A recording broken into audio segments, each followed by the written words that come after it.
This internal audit for educational institution is in need of the hour today.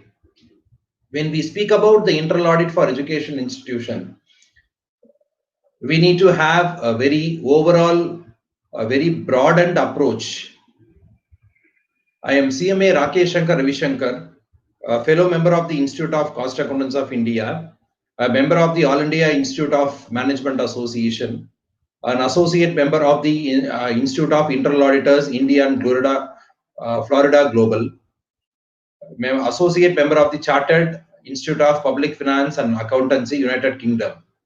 So I'm here to deliver the webinar on internal audit for educational institutions, where academicians we can integrate the norms driven by University Grants Commission, All India Council for Technical Education, the NAAC, National Assessment and Accreditation Council, the Ministry of Education Department, recently renamed from MHRD, Government of India. So where we can integrate all these norms and we can march towards quality excellence in the education institution. So I am happy to welcome you all here for today's webinar. Let me proceed towards my presentation.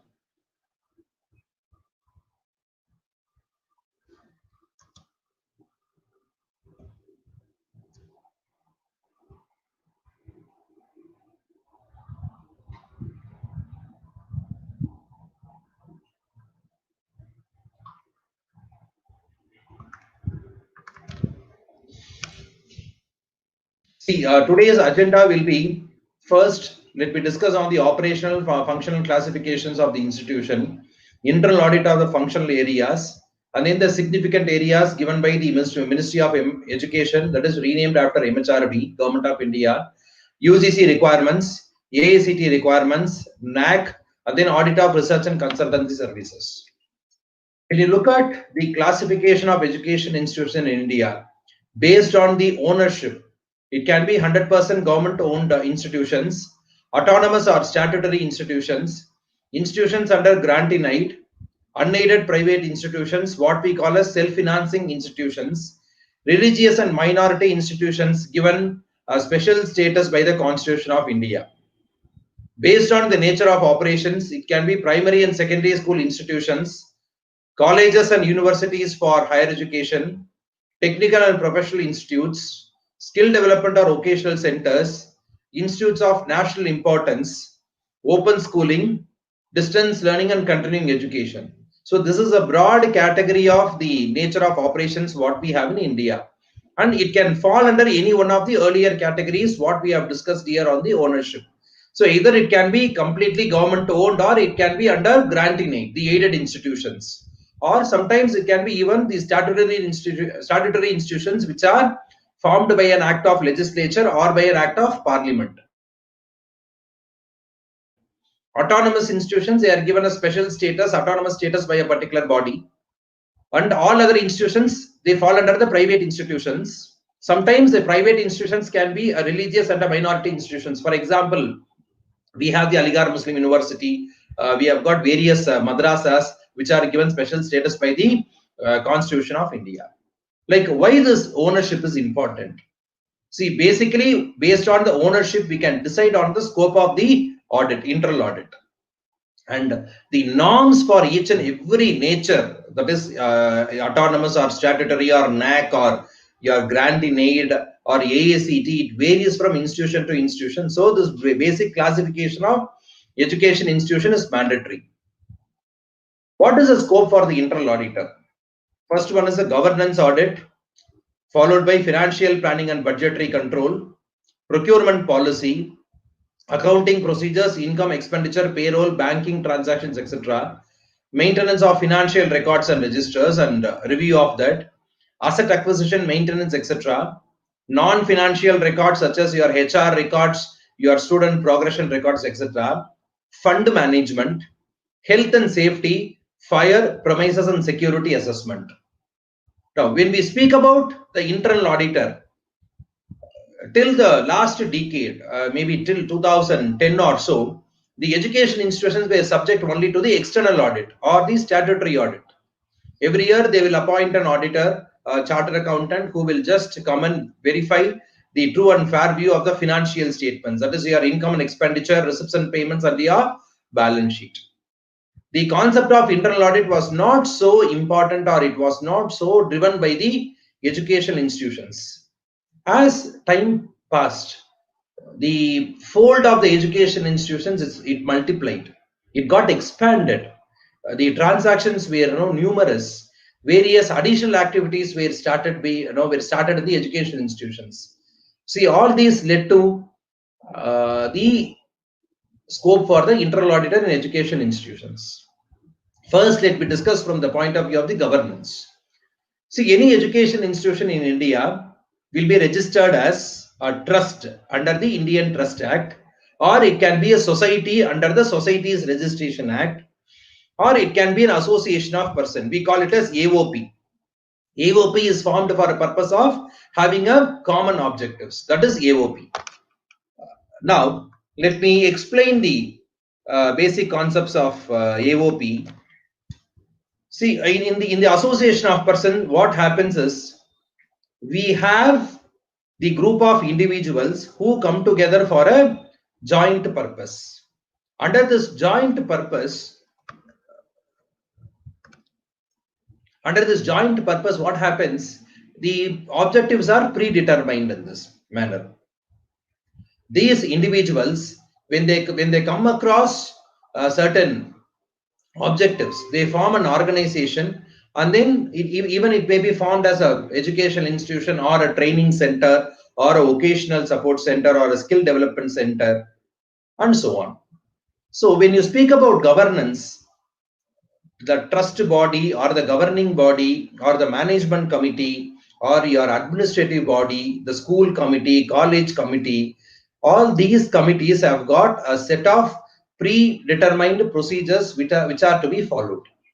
The Trust Act specifies certain norms. The bylaws of the particular institution or the Act of Parliament or the Act of Legislature can specify certain norms. Like it says once in a quarter, once in 3 months, the college committee or the institution's governing body will have to meet and discuss.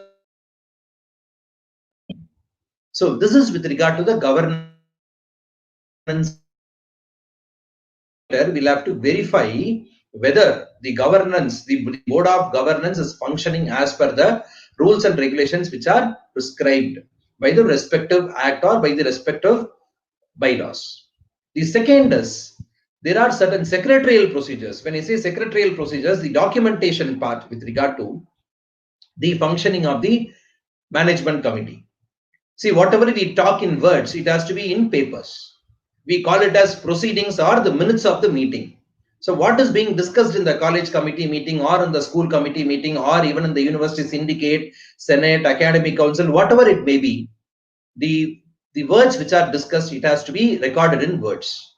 So that after 10 or 15 years or after 50 years, the minutes will stand as a record for the transactions which occurred. So the internal auditor has got a scope with regard to the governance verification, whether the board of governors are following the necessary procedures, whether the documentation with regard to the governance norms are being followed diligently, because it is the base of the entire organization. It is a foundation pillar on which the entire organization stands. We should have a strong governance policy. The second one comes as your financial planning and budgetary control. When you speak about your financial planning and budgetary control, what is this financial planning? Every educational institution have started budgeting for the next academic year. Before the commencement of the academic year, the institutions, they prepare a budget. What should be their revenue collections for the next academic year?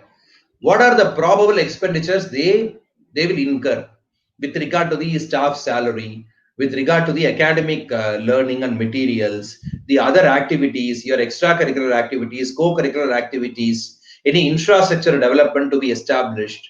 So it based on the financial planning and budgetary control, an institution will be able to have an effective utilization of the resources. When we speak about the financial planning and budgetary control, even the taxation laws have got an impact on the financial planning.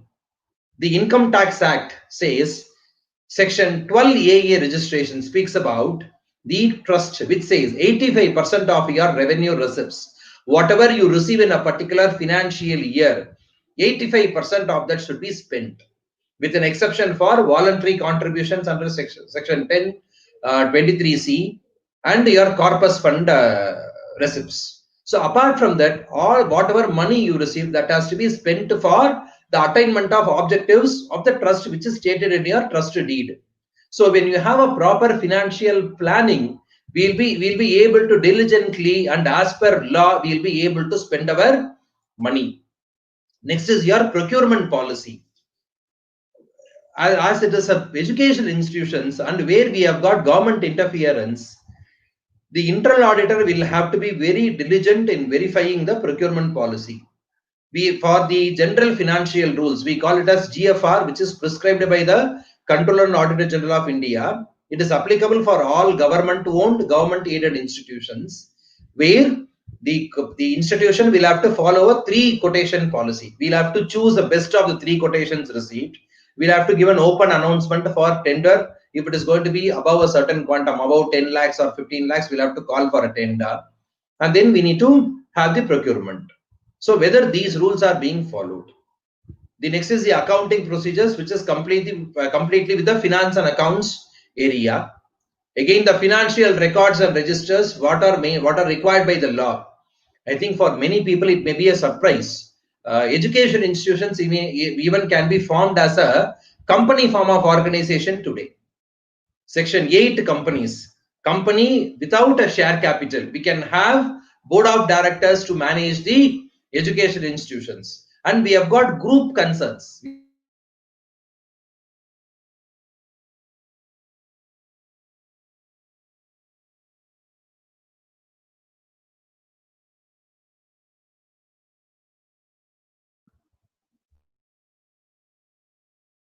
Financial records and registers.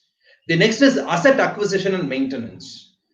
So when you speak about asset acquisition and maintenance, when you procure assets, when you have got a heavy investment in your infrastructure, what I mean infrastructure in this context is your buildings, your computers, softwares. So when we procure those assets in bulk of high value, we need to have a specific fixed asset register, and we should have a periodical asset verification, maybe once in 2 years. We need to verify whether those assets are in existence, whether those assets are utilized for the purpose, purpose of objectives which are stated in the trust deed. So we need to have a thorough financial fixed assets audit once in 2 years based on the management's requirement. And then non-financial records, our HR records, student records, our other NAAC, AICTE requirements. We need to have certain documents which are maintained permanently in the permanent file. With regard to the AICTE norms, the building plan, the building approval, the fire and safety requirements, the layout approval, the building infrastructure approval, we need to have it permanently maintained. And then fund management. Normally, education institutions have got a policy of having endowment funds. Like there will be some individuals who will donate a certain quantum for 1 crore or 2 crore and maintain it as a fund with certain specific conditions. This particular endowment is named in the name of my father. It has to be used for giving scholarship to the male students who are securing 80%, or the first generation learners, or the women students who come first in the higher secondary examinations and are getting admitted to the first year UG courses. So when such conditions are being prescribed for the endowment or the fund, it has to be used only for that particular purpose. And finally, we have got health and safety or fire or premises security arrangements. So when we speak about this health, safety and fire arrangements here, what happens is that 2 weeks back, our Honorable Supreme Court of India has given a judgment that the Employee State Insurance Act, ESI Act, is made applicable for all educational institutions. Like earlier, only Provident Fund Act was made applicable. Now, for the people who are associated with the education institutions, and even ESI has been made applicable today. So it speaks about your social security measure. Apart from that, we need to have physical security today. Today, the educational institution campus, it houses the students, faculties in large numbers. You take any educational institutions, let it be a school or a college or any training institute, we have minimum of 2000 to 2500 students who enter and exit the campus on a daily basis. So we need to have a proper security mechanism for the people who are entering the campus. And in case of any mishap, fire accident or so, or earthquake or any tremor, whatever we feel, the people who are inside the particular education institution should exit out in a easy manner or in a very fast manner. You can take the institutions which were built some 50 or 60 years back. The security arrangements, the fire safety and other things have been planned in a very meticulous way. Now, due to the space constraints, we reduce the size of the classrooms, we reduce the size of the staircase. No, we construct it like a residential building. That is wrong. You take any institutions that was built some 50, 60 years back, you can see that the staircase of the education institutions will be in a very center place, which will be around 6 or 7 feet long. At a time, 10 or 20 people can climb in the same staircase. So you can have even 100 or 200 students who can climb the staircase at an instance. Similarly, your classroom, your exit and entry doors. Normally, we have only one door for entry and exit. You take institutions of which are 100 years old, 75 years old. You will have two doors, one door in the front and one door in the back. Normally, my colleagues used to tell me, sir, students will enter when I take class at the back door and sit in the last bench. See, all these are for jokes or for making fun. But if you look at the safety of the individuals, when you have two doors for a classroom, it is always safe so that more people can exit the classrooms when there is an emergency. And also the corridors will be long. We'll have back staircases. We'll have backup staircases. So at a time, in the span of 5 to 10 minutes, the entire building, the students can exit outside. And today we are in a situation where we are supposed to train our students in case of any emergency in the educational institutions, how you should exit the building and assemble at the safe assembly point. We need to have a mock drill today, because this will help them tomorrow when they go to the corporates, they will be oriented with regard to the safety procedures. So I make a sincere appeal to all the academicians, the education and the administrators here, to get in touch with your local fire or your safety authorities and conduct a mock drill at least once in 2 years, so that your students will be oriented with regard to the safety aspects. This is point number one. The second point what we need to discuss here is about your security arrangements. See, wearing of ID card has become mandatory today. See, some 10 or 15 years back, we will hold the ID card in our packet. No, whenever our teacher is asking for it, we will show it. Yes, I got the ID card. Now it has been made mandatory that we have started making it compulsory that all the students will have to wear the ID cards inside the campus, including the faculty members. And we need to have a strict control mechanism on the persons who are entering the campus and exiting the campus. And all these are a part of your NAAC and AICTE requirements today. They have started looking into what is the safety measure you provide for your students and faculties. We need to be 100% confident that yes, whenever a student is entering our campus, they are fully secure. Whenever a faculty is entering the campus, yes, they are fully secure. Because we read a lot of mishaps in the newspapers. The second, with regard to, I have spoken about the physical security for the students and the staff. The second point what I'm going to highlight here is with regard to the psychological security for the students or the faculties. See, we need, we used to have moral instruction classes. We used to have the value education classes.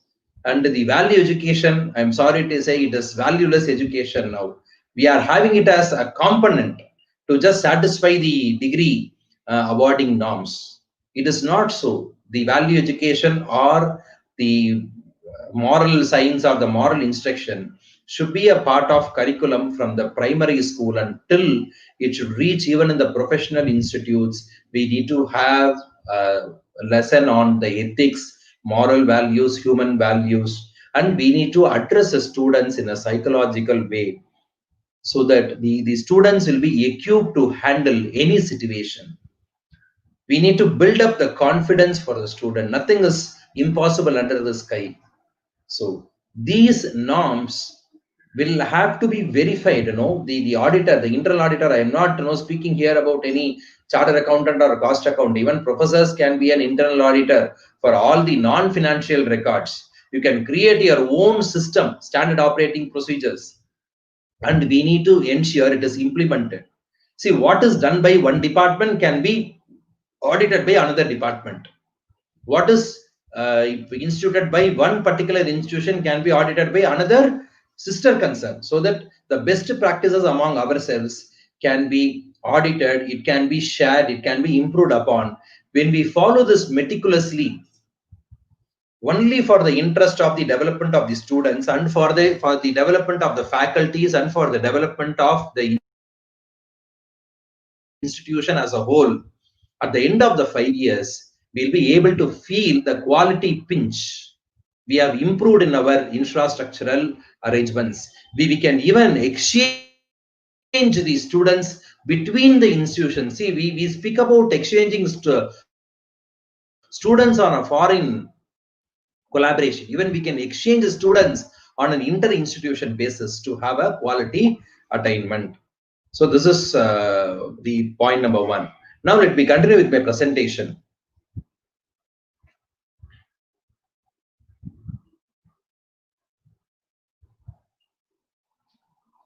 The next point to be taken into consideration is the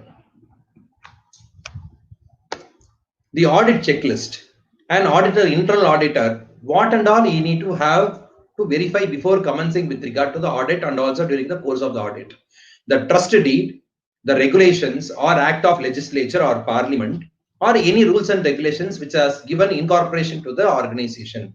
What is a basic document for your organization? The auditor will have to verify.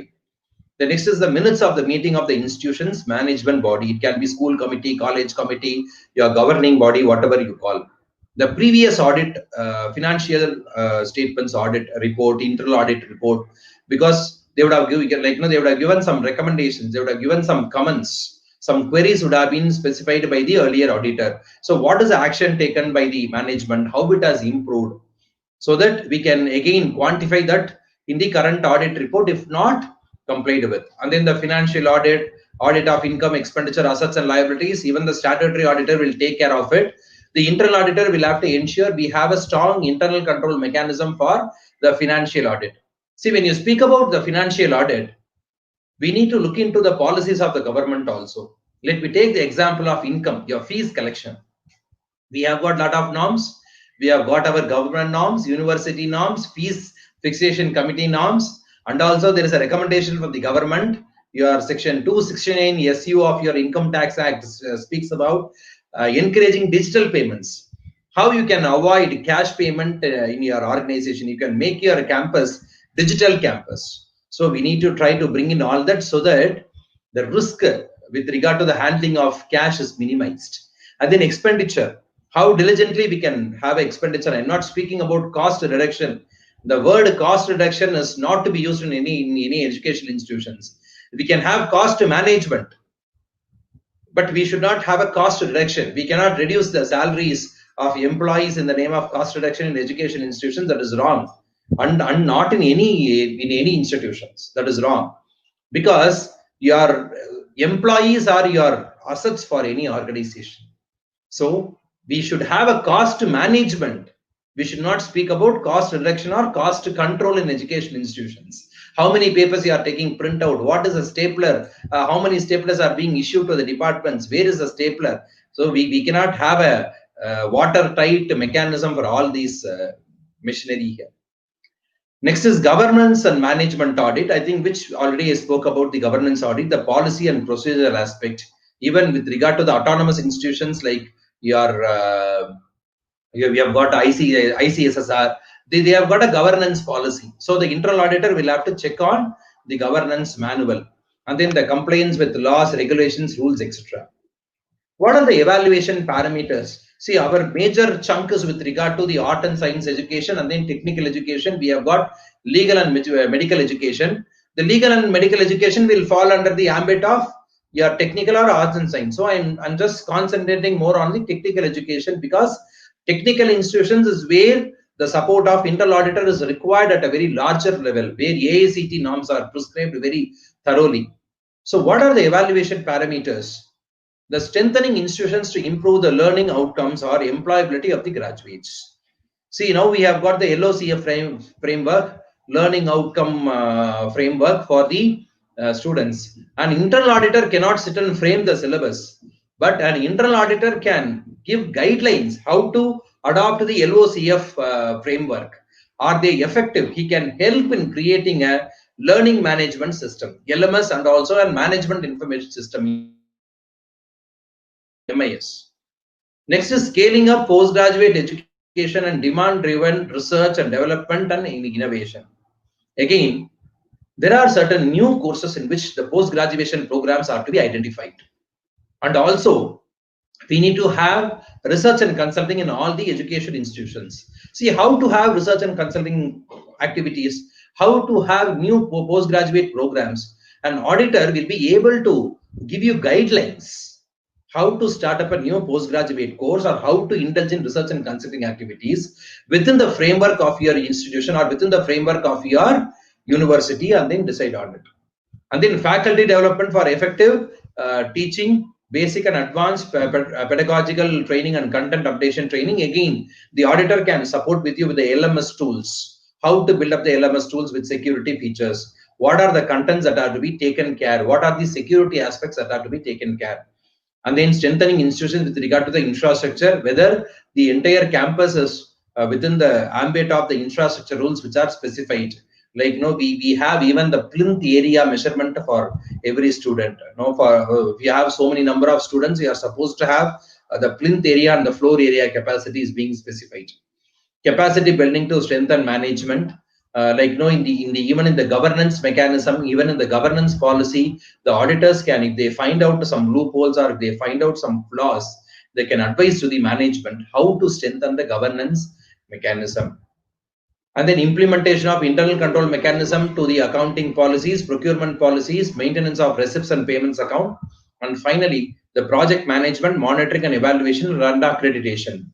See, let it be AICTE or NAAC or any UGC, any inspection committee which comes to your organization, they clearly prohibit, I'm using the word prohibition of outsourcing. We cannot outsource those activities to an external party. That is wrong. That is not the best practice. It has to be discussed internally. Your IQAC or your AQAR norms or your AICTE affiliation committee or your extension committee, autonomous extension committee, your school monitoring committee, your fees fixation committee, the work cannot be outsourced. But we can have an advisor from the internal body, or we can have an advisor from the professional body. We can nominate an auditor, we can nominate a cost accountant, we can nominate a company secretary, we can nominate a chartered accountant, we can nominate an expert into the board of management, into the college, to advise the management accordingly. And even we can appoint an internal auditor who will help us, who will be there always 365 days in the institution to take care of all our accreditation norms. Because the accreditation norms, your NAAC norms are changing once in a quarter, once in 3 months. The format is getting changed. It is being improved. Like last April, I saw one new column called document ID. Most of the institutions did not understand on the term document ID. The document ID is nothing but whatever documents, whatever information you give it in your SSR report or in your AQAR report or in your IQAC annual assurance report, each and every information will have a supporting document. All those supporting documents should be numbered by the institution in their own way. There is no convention. You can number from 1 to 1000, or if it is department wise, if it is going to be engineering, mechanical engineering department, you can have MEC 01, MEC 02. If it is going to be ESE, ESE 01, ESE 02. If it is going to be commerce, it can be commerce 01, commerce 02, com 3, com 4. Each and every document should be numbered. And then with regard to the respective information, what you give it in the NAAC audit report, the document ID is mentioned. So tomorrow in the process of data verification and validation, DVV, if they just give you along with the document number, it will be easy for you to locate the document, which document they are referring to. So for this, you require the help of a professional. So you need to have a professional in the institution who will help you to have a successful accreditation or successful affiliation process. Next, in the higher education institutions, all of us are college teachers. I think nothing wrong in calling ourselves as teachers, because the basic nomenclature is only teacher. Let it be a professor or whomever you may be, we are all teachers. Now, what are our objectives in the internal audit? First one, whether you have got planning and budgetary mechanism in place, are they adequate, are they effective? First, we need to have a budgeting system. So that is in place. Next is whether is it adequate in size and with regard to the operations of the institutions. Let me give you an example. Let us take the example of a university. And university has got 10,000 students. So how the budgeting will start? First, the budgeting will start at the department level. Each and every department or each and every unit will give their individual budget for the next academic year. And then the department budget will be consolidated into a school budget. For example, the faculties of school humanities and social sciences, faculty of science and engineering, faculty of science and technology, faculty of commerce and management, faculty of medicine, faculty of law. So for each and every faculty or school, the budget will be consolidated. Here, when they consolidate for the teaching departments, even for the non-academic departments, your administrative units also, again, they will prepare a budget and then consolidate. And then the entire budget will be consolidated for the university. And then they will decide on the policy matters. So budgeting should happen from the bottom. The objective planning, the management by objectives will start from the top level management, where the objective for the organization will be fixed as a whole.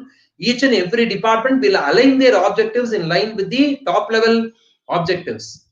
Budget has to commence from the scrap. We need to commence from the zero-based budgeting and then make it as a top level management budget. It should be discussed. It should be deliberated, and then the budget should be finalized. And then whatever activity happens, it has to go via the budget approval. Whatever approval is there in the budget, yes, it has to be implemented effectively. Whenever you have got some deviation in your budget, you are exceeding your budget, yes, we'll have to give a proper justification and go for special approval. And then funds are utilized in an economic, efficient, effective manner for the intended purpose. The words are very sharp. No, it is hitting us on the nail. Economic. What is economic? We need to be conservative. We need to be very cautious in spending each and every money, because our public institutions, education institutions are run by public authorities. It is a public charitable trust. Even if it is run by a private individual, it is a public charitable trust. So whatever money we spend there, it should be diligent. We need to spend it in a very effective way. We should not spend it lavishly. Efficient. What is efficient? We need to spend it for attaining the objectives of the institutions. And effective. How effectively we utilize our money.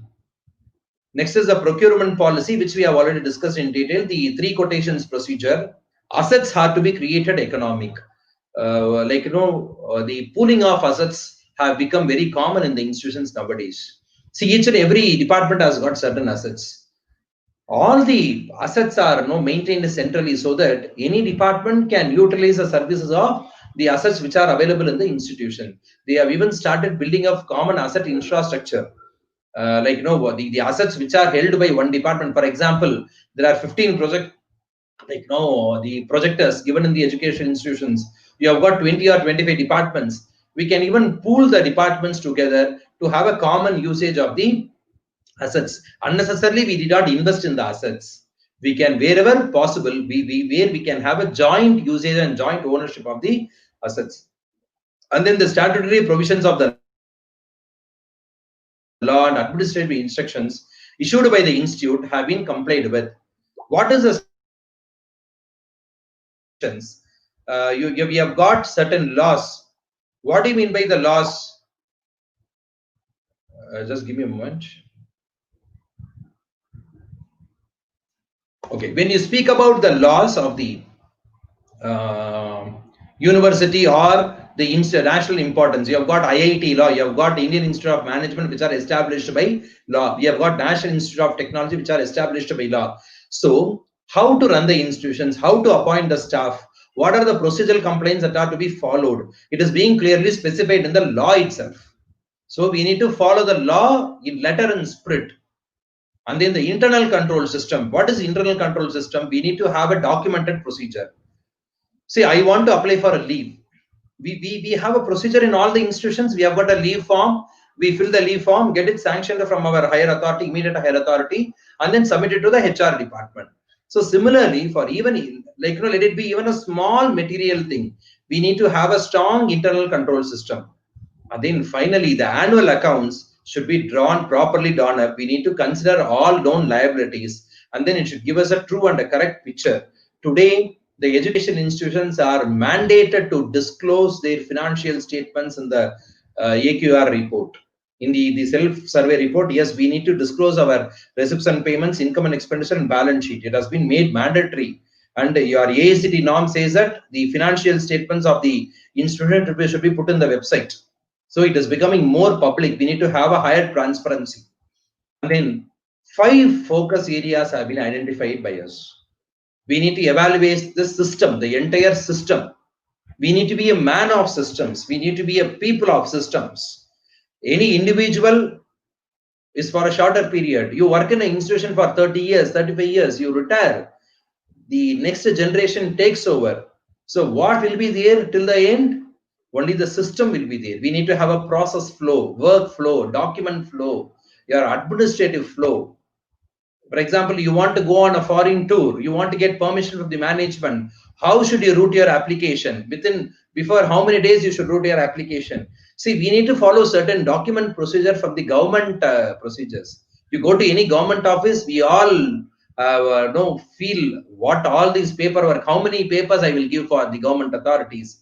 We did not have too much of paperwork, but the system which is prescribed in the government and government owned institutions, it documents everything. Let us visit any government college, you ask for certain information, they will say, sir, please give us a letter. So there they try to document it. So we need to have a proper process flow, proper workflow, and then the document flow. We need to have a flow chart. In the teaching, we use something called as mind map.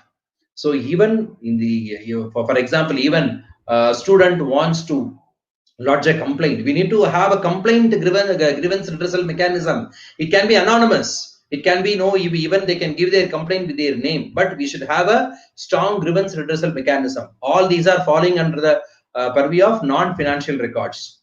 And then once you have the system, how adherence is there? How much adherence is there? Are the people aware of the system?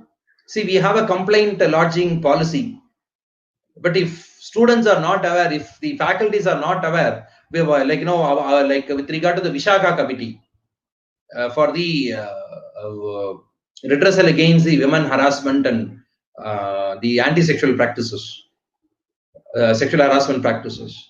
So if people are not aware, then what is the use of having that system? So an internal auditor will have to verify with regard to whether the people are oriented about the system.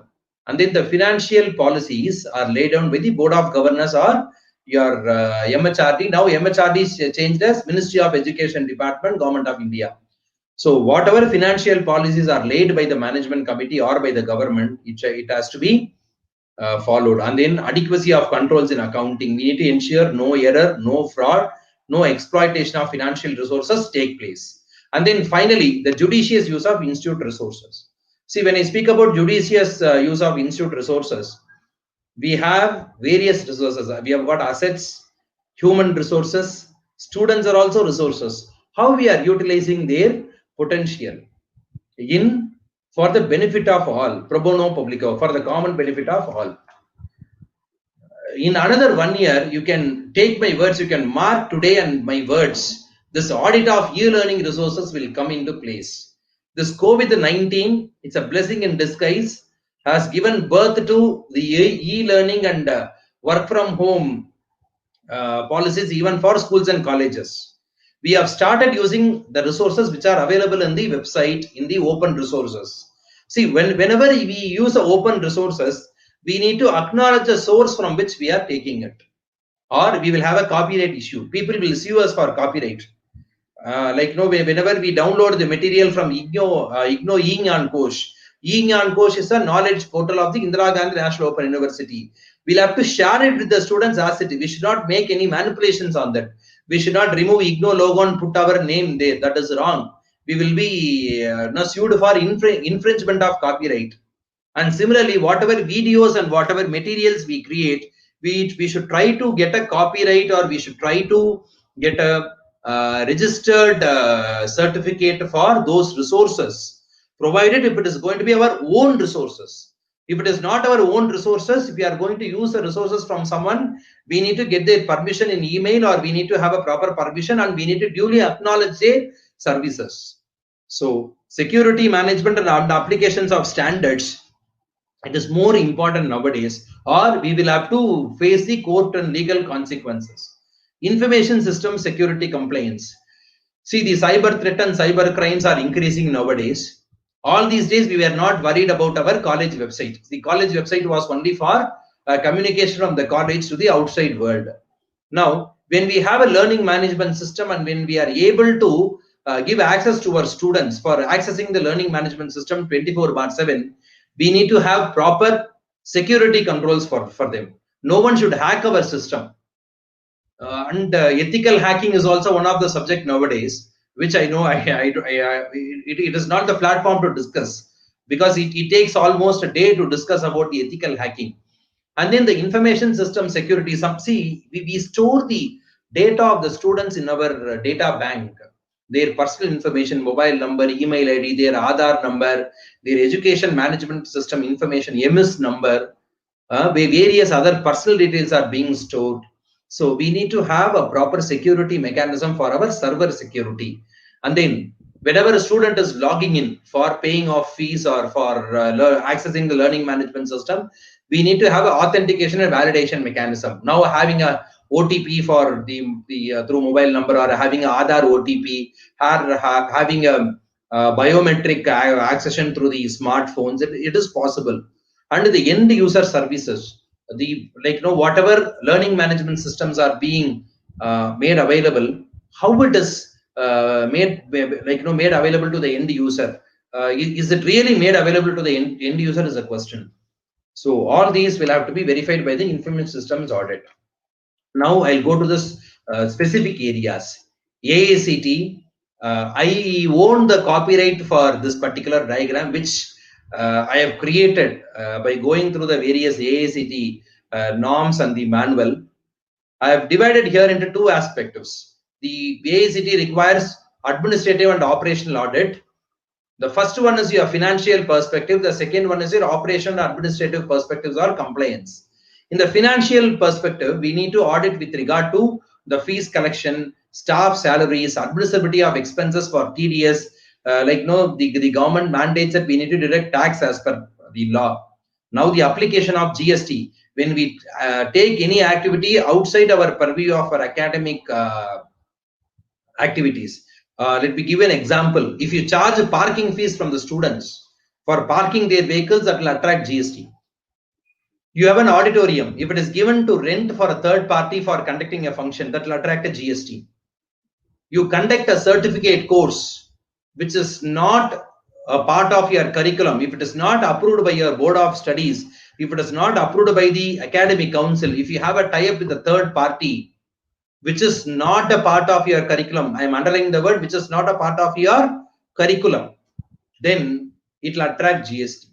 So all these norms, and also maintenance of fixed assets register, students admissions details, students fees collection, staff database, and other mandatory registers, Here we can take the help of a professional, the cost accountant or a chartered accountant or a company secretary can do the internal audit, maybe quarterly basis, half-yearly basis.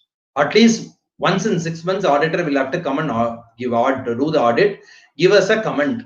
For what reason? Wherever you find some mistake, we can rectify it then and there. Within the particular financial year, we can rectify the mistakes and issues, so that we can avoid lot of penalties. We can avoid some legal consequences from any stakeholders. Let me go to the operational administrative part, compliance part. Approval for the college site. Whether the site in which your college is situated or your school is situated, we need to have a local development authority clearance or clearance from the corporation or municipality. This has been brought some 3 to 4 years back by the Metropolitan Development Authority and the Local Development Authority Act. And then compliance of the promoting parent institutions. Like each and every trust or a society promotes a college or a school.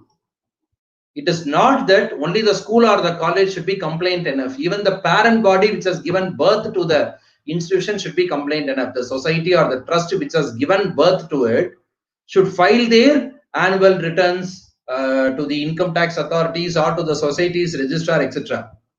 And then compliance with the affiliation norms or university norms or your school education affiliation norms, etc. How far you are compliant, whether you are live to date. And then we need to adhere to the admission quota and the reservation norms as per the policies in every state and also by the Government of India. And statutory approvals. See, we can have collaborative programs. We can have collaborative programs with the foreign university or with other universities. But those collaborative programs should be properly approved by the particular board or approved by the particular authority. And wherever you require government approval, yes, we are supposed to take it, because we can be free from the legal consequences. Tomorrow, if the qualification which is received by a student, if it is not valid, then what is the use of having all collaborative programs? So we need to have approval from the particular authorities.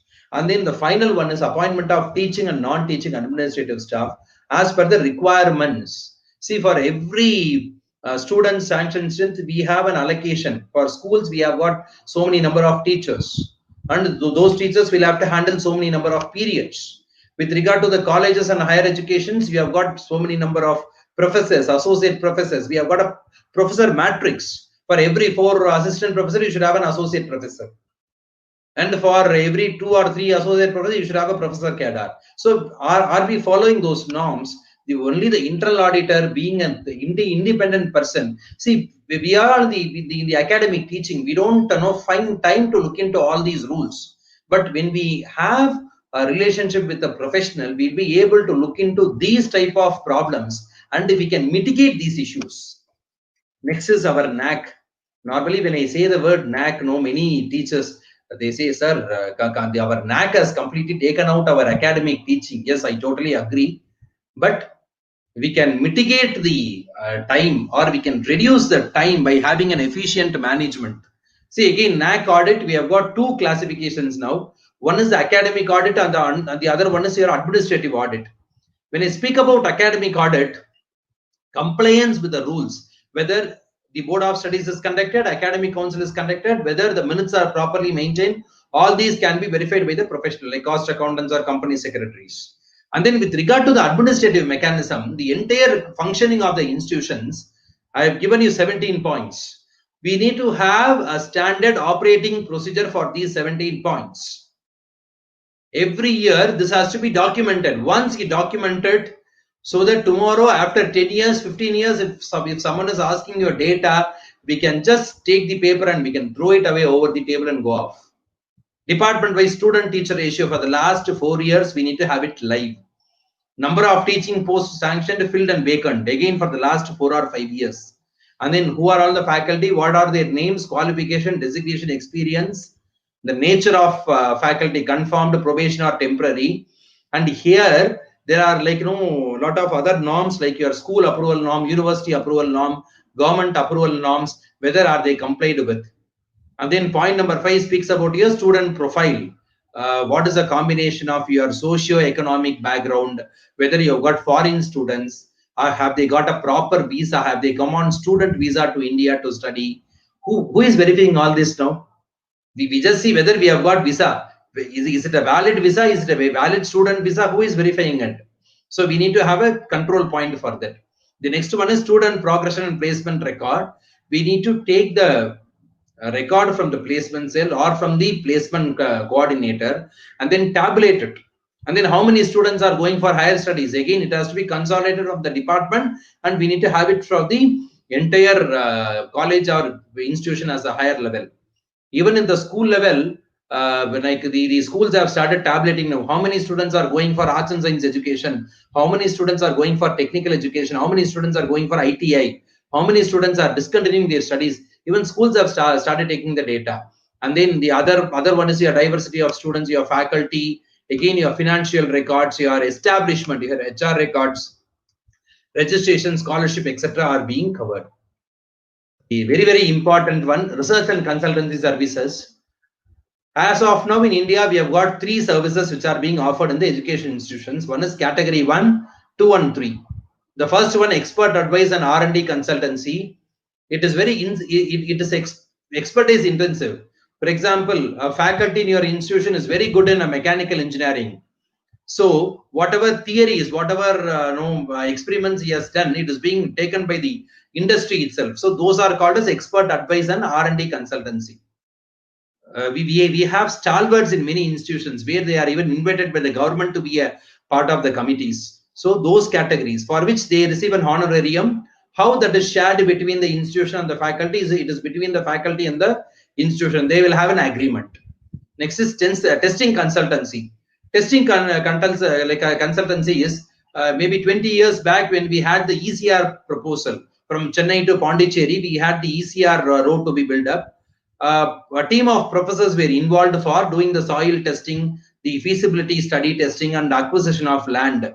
So these type of testing consultancy, it is specific in nature. It is based on the organization and the institutions which partner into for bringing in the particular research activities. The third one is service consultancy.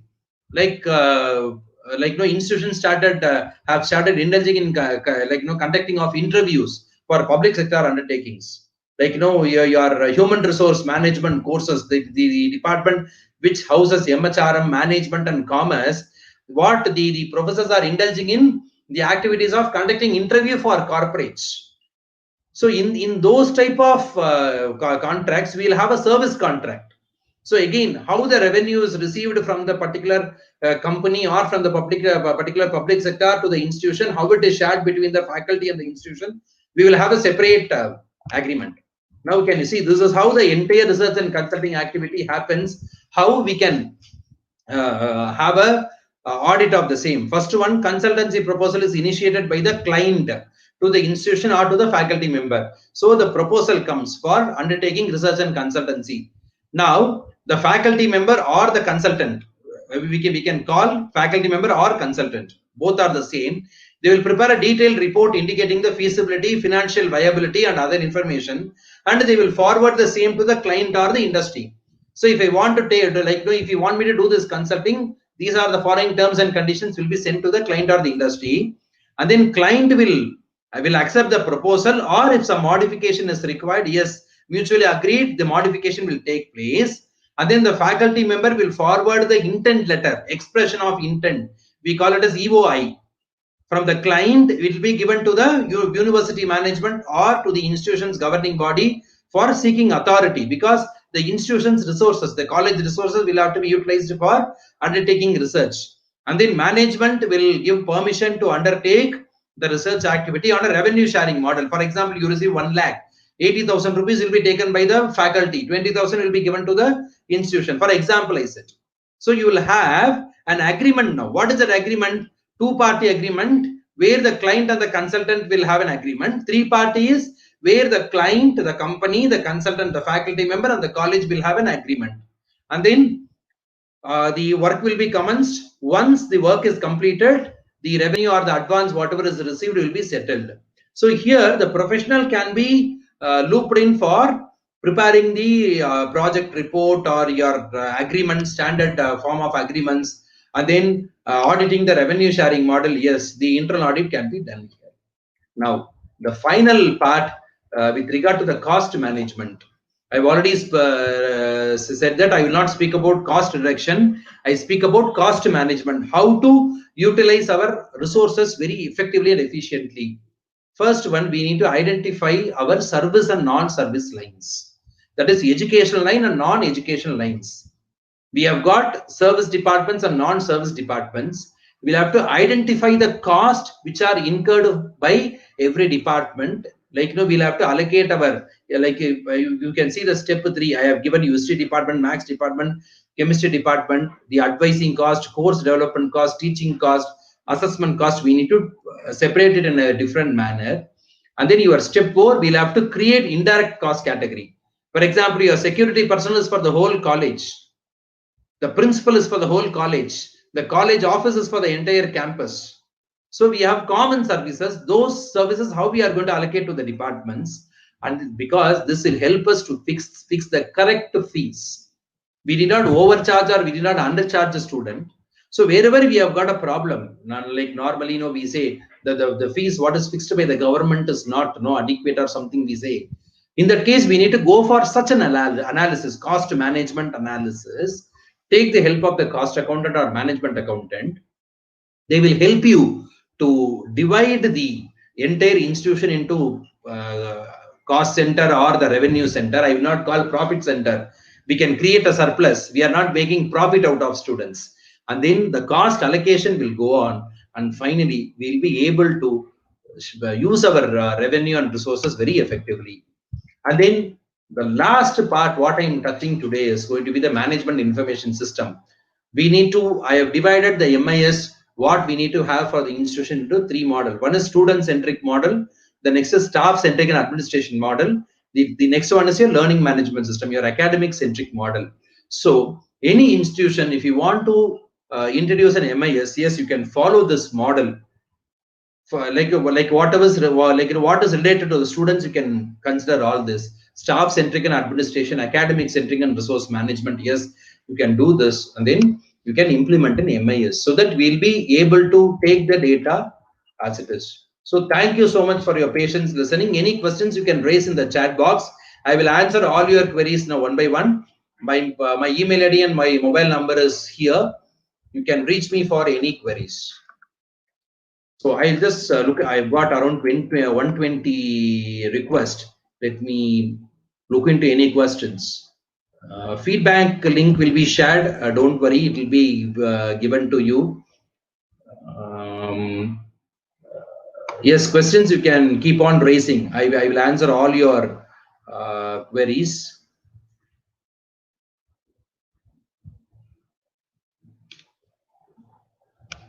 More interesting. Thank you, Kasinathan. Yes, any questions, please raise. I'm happy to answer. Even students have attended.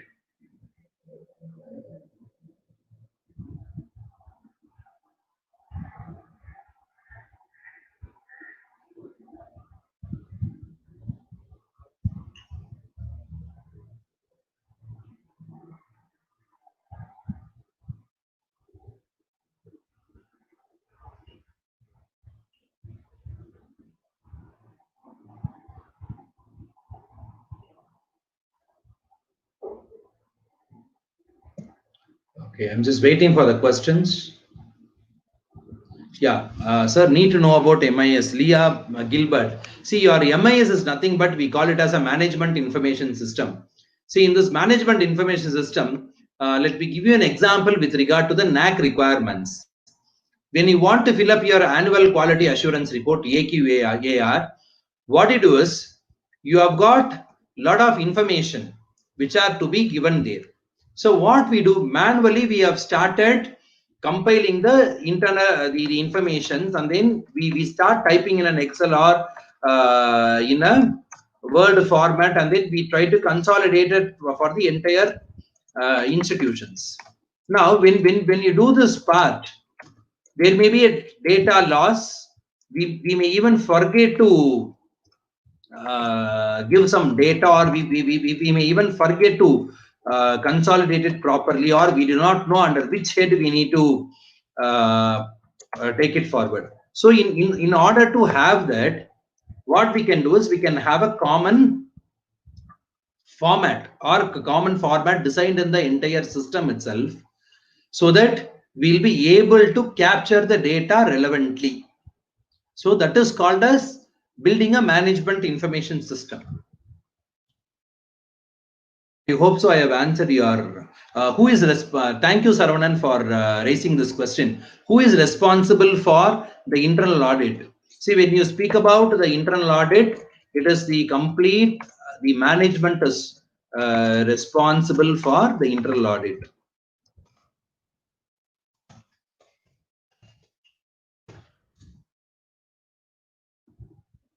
Yes, any other questions? Because principal is the administrative head. The management becomes your administrative head. So management. Yes, any other questions? Because principal is the administrative head. Sir, if NAAC is revising the format every quarter, will it lead to more clerical work? Ma'am, like Dr. Sundari has asked, Sundari Raganathan, it's a good question, ma'am, but if you have it manually, it is very difficult. We need to have a learning management system. We need to have a proper MIS. The data should be captured every day. Whatever activity you do, whatever classes you take every day, the attendance part, any special programs you conduct, maximum within a day or two, you enter it into the management information system. I think all of us will be happy. We can go home happily at the end of the day without any additional work.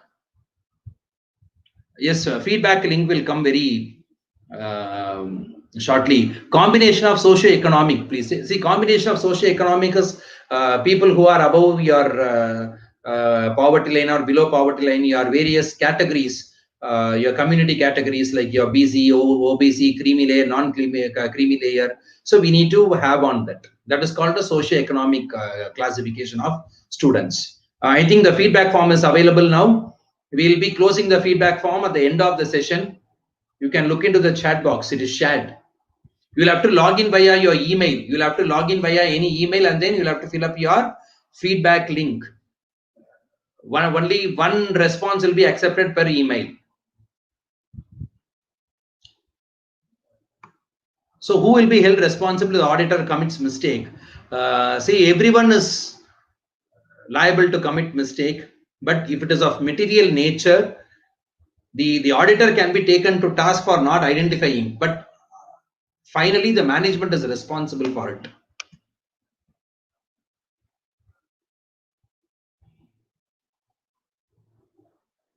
I hope so I have done justice to today's session.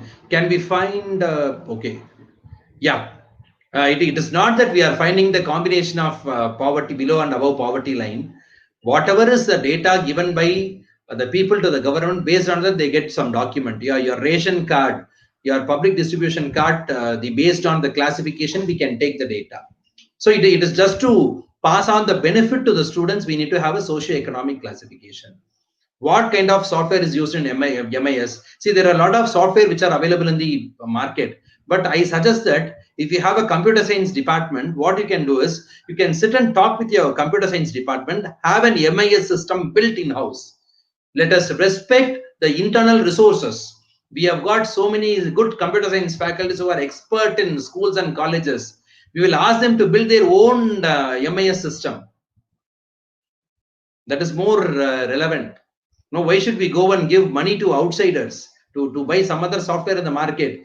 The schools and colleges should be able to manufacture their own software and exchange it with other institutions for affordable cost.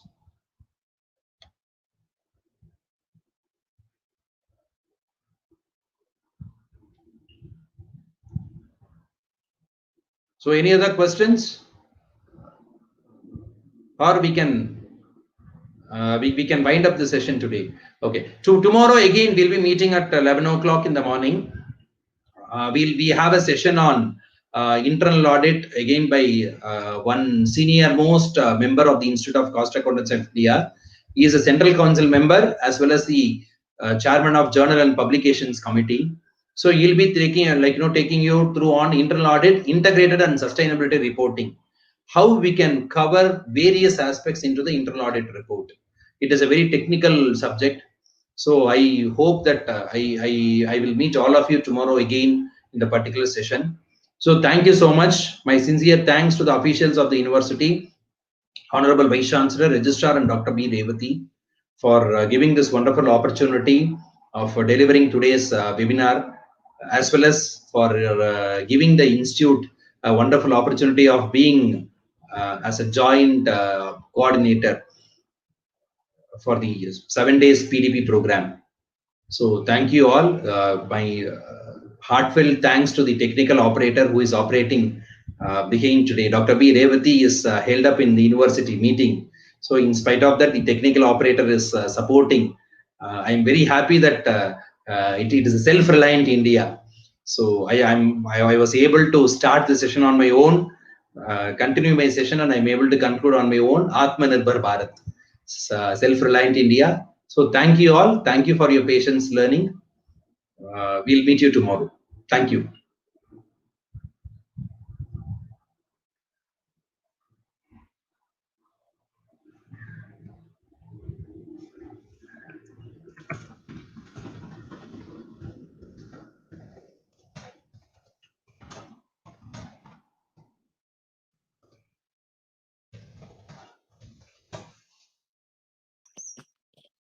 Rakesh, sir, thank you for coordinating the today's program, sir.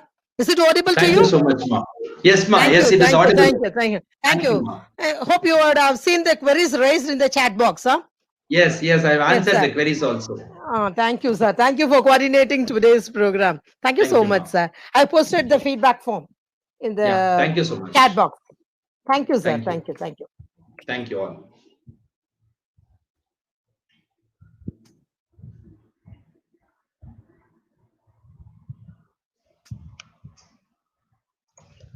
Shall we wind up, sir? Yes, ma'am.